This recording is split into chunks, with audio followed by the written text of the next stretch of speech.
Tikadamiz. Xudo xohlasa. Men shuni ochib, sochib yig'averishim kerak.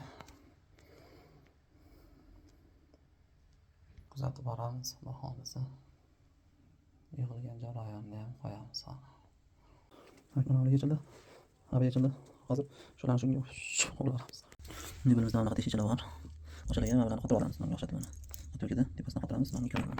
Mana shunda nechta teshi bo'lsa, o'shancha mashinadan chiqadi. 1 2 3 4 5 6 7 8 ta. Tak 2 4 6 8 ta. Boshqa yo'q. Aslida ham mana shu ahvol. Mana shu kabi bu mebellar unaqa qatorli teshiklar bo'ladi, ya'ni mana bunaqa teshiklar.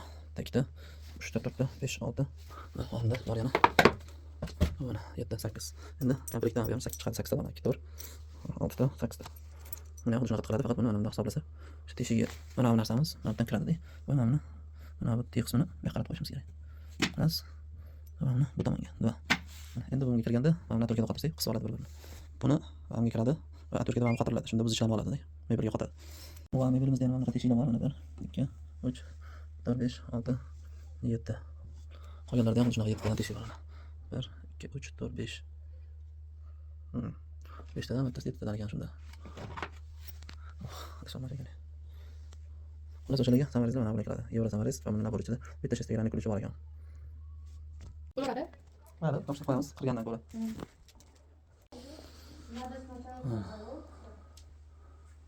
Стойлар.